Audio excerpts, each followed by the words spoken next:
अध्याय? रविंद्र, सौरभ, सौरभ, अच्छा एक दूसरा भी सौरभ है ना? तुम कार्तिक कुचल, ठीक है, ये तो हो ही है। अभिषेक, तुम्हारा यार? शाहरुख, अच्छा हाँ।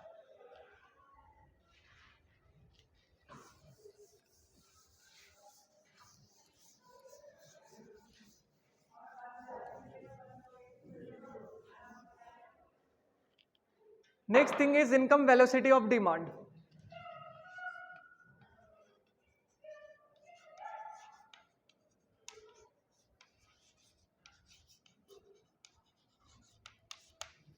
वेलोसिटी, वेलोसिटी पढ़ चुके हैं? नहीं पढ़े हो? पढ़ रहे हो क्लास 9th में वेलोसिटी, है ना? स्पीड वगैरह, टाइम चेंज इन स्पीड, उसमें भी डिस्प्लेसमेंट, है ना? वो स्पीड नहीं, डिस्प्लेसमेंट वाला। तो वही यहां पर वेलोसिटी गति ही बताएगा कि पैसे की कितनी इकोनॉमी के अंदर गति चेंज होने की, तो वही बताएगा। ये क्या बताएगा कि हमारा मनी स्टॉक, अगर आरबीआई ने इतना पैसा छाप रखा है, इतना मनी स्टॉक है, तो गति कितना है, जिसके कारण कितना इनकम है। क्योंकि आरबीआई ने अगर 1 लाख रुपए अगर प्रिंट किया है, तो वो सिर्फ 1 लाख नहीं, वो मल्टीप्लायर इफेक्ट के थ्रू 8 लाख 10 लाख बनता है। यस और नो? हाँ या ना? तो वो इनकम 8 से 10 लाख बनता है। तो वो गति कि अगर आरबीआई ने 1 लाख रुपीज प्रिंट कर रखा है, इनकम 8 लाख रुपीज है, मतलब वेलोसिटी 8। यस और नो? तो ये गति बताएगा कि एक पैसे एक हाथ से दूसरे हाथ पे जाने की कितनी गति, ठीक है ना? तो ये पॉइंट हमारा हुआ वेलोसिटी। अब इनकम, टोटल इनकम की बात कर रहे हैं, मैक्रो इकोनॉमिक्स पढ़ रहे हैं, इनकम मतलब टोटल होगा। अब टोटल इनकम किसके अंदर पढ़े थे? जीडीपी के 3 पार्ट में से एक मेजर क्या था? इनकम मेथड के थ्रू। यस और नो? तो इस कारण क्या टोटल इनकम को हम क्या लिखेंगे? GDP. Any problem? Any problem नहीं ना कि टोटल इनकम को हम लोगों ने लिखा GDP, money stock represented by M. Any problem? अब जीडीपी को हम क्या करते थे कि जो भी प्राइस है और जो भी क्वांटिटी है उसको सारे को ऐड कर दो, जीडीपी बताएगा। यस और no? Quantity is represented by Y, output and income is represented by Y, ठीक है ना? Output and income. तो जीडीपी अगर कैलकुलेट करना है, 2 चीज अगर बिक रहा है तो क्या करते हैं? Price quantity plus price quantity, जो भी वैल्यू आया वो क्या है? जीडीपी। मार्केट प्राइस वो चीज इंटरमीडिएट नहीं होना चाहिए, हमारे कंट्री के अंदर प्रोड्यूस होना चाहिए, समझ रहे? फाइनल गुड्स होना चाहिए। तो ये सारा चीज है। तो जीडीपी हम किसे कहेंगे? कि जितना प्राइस है क्वांटिटी है। Any problem? जो भी प्राइस है quantity, Y what? M. Any problem? So this means V is equal to income by money stock is equal to GDP by M is equal to P into Y by M. अब अगर P को हम लोग नीचे लाते हैं, कहां लाए? नीचे। ये ऊपर से खींच करके P को कहां लाए? नीचे। तो ये डिनोमिनेटर में जाएगा और ये M बाई P क्या है? Real money. यस और नो? यस।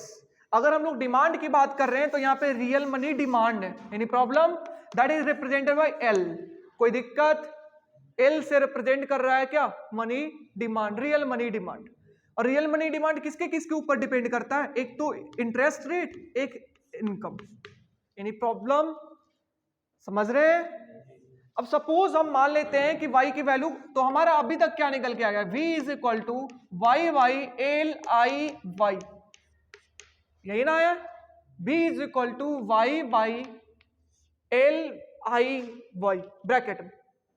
सपोज y को हम कांस्टेंट करते हैं कि जीडीपी हमारा क्या है? कांस्टेंट। तो अगर y को हम कांस्टेंट करें, ऊपर वाला आउटपुट को y को कांस्टेंट, तो बचेगा क्या? v is equal to 1 by L I Y. Yes और no? And this L is what? Money demand. Yes और no? And what is the relation it gives us? That is velocity money demand बढ़ेगा, denominator बढ़ेगा तो ये कमेगा, हाँ या ना? ये कमेगा तो ये क्या? बढ़ेगा। That is inversely relationship between velocity of money and money demand. Any problem? That is velocity of money is inversely proportional to money demand. Demand for money लिखते हैं जो अच्छा होता है, ठीक है ना। तो ये रिलेशन बताता है, और इसी से आगे हमारा quantity theory of last topic money वो आता है। आगे बढ़े, थक गए?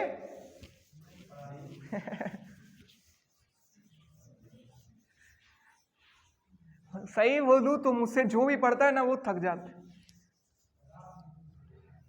नहीं सही में थक जाता। अपने गांव के अंदर भी मैं पढ़ाता था तो थका देता था, ठीक है ना।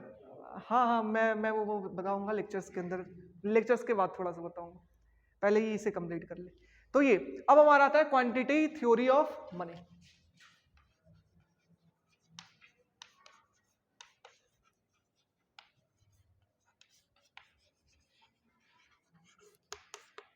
क्वांटिटी थ्योरी ऑफ मनी किसे कहते हैं? We know B is equal to GDP into Y by M. Any problem? No. So let's took this m to this side, m into b is equal to p into y. Any problem? This is our quantity theory of money. मजाक था? मजाक था ना?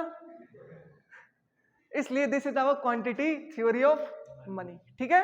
Okay, ये quantity theory of money. इसके बाद आता है classical quantity theory of money, कि classical quantity theory of money किसे कहते हैं? क्लासिकल। तो उन्होंने क्या कहा था कि जब भैया ये भी ये y की वैल्यू को कांस्टेंट रखिए, क्या?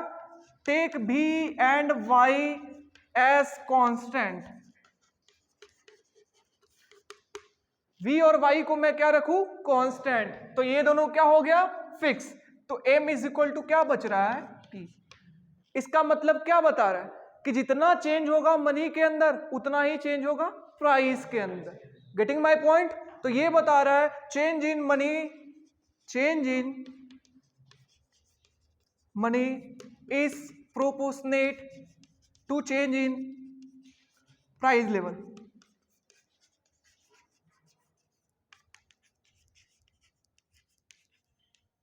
Any problem? Any problem? नहीं ना। ओके, तो पहला ये क्लासिकल जो था उन्होंने बताया था कि जितना मनी का गति चेंज करेगा उतना ही प्राइस। ज्यादा मनी होगा, ज्यादा लोगों के पास पैसा होगा, ज्यादा प्राइस होगा, ज्यादा डिमांड करेंगे, ज्यादा प्राइस होगा, ठीक है। ओके, अब क्या है कि अगर हम लोग ये भी और y कांस्टेंट है, अब हम लोग सिर्फ भी को कांस्टेंट रखते हैं। लेट वनली भी ऐसा कांस्टेंट, सिर्फ भी कांस्टेंट, तो हमारा क्या बचेगा? m is equal to p into Y. Yes और नो? यस और no? Yes. So this p into Y is what? GDP। Yes और नो?